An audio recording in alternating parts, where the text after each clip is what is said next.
കേരളത്തിൽ പറയുന്ന ഒരു രീതിയാണ് അടിമ സമർപ്പണം.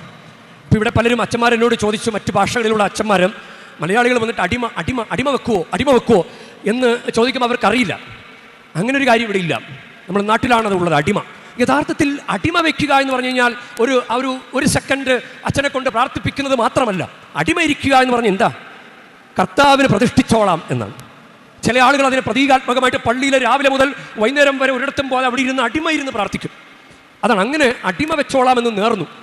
നമുക്കങ്ങനെ കൊച്ചുങ്ങളെ അങ്ങനെ നേരാൻ പറ്റുമോ? നമ്മുടെ കുഞ്ഞുങ്ങളെ കർത്താവിന് ജീവിതകാലം മുഴുവൻ എൻ്റെ കുഞ്ഞുങ്ങളെ ഇതാ ഞാൻ അങ്ങേക്ക് സമർപ്പിക്കുന്നു എന്ന് പറഞ്ഞ്, അങ്ങനെ അതാണ്. അതിൻ്റെ ഒരു സെക്കൻഡ് അച്ഛൻ്റെ പ്രാർത്ഥന മാത്രമല്ല അടിമ സമർപ്പണം. അങ്ങനെയല്ല, അത് മാത്രമല്ല, അത് അപ്പം തന്നെ തീരും. ഒരു സെക്കൻഡ് കൊണ്ട് അത് തീരും.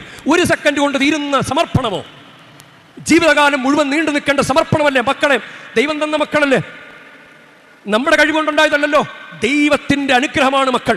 സങ്കീർത്തനം 127:3 കർത്താവിൻ്റെ ദാനമാണ് മക്കൾ, ഉദരഫലം അവിടുത്തെ സമ്മാനവും.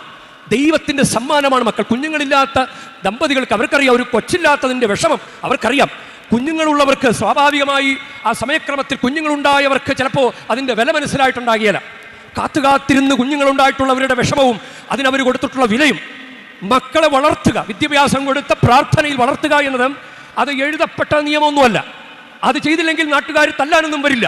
പക്ഷേ അത് കടമയാണ്, എഴുതപ്പെടാത്ത അലിഖിത നിയമമാണത്. മക്കളെ വളർത്തണമെന്നുള്ളത്, മക്കളെ വളർത്തണം.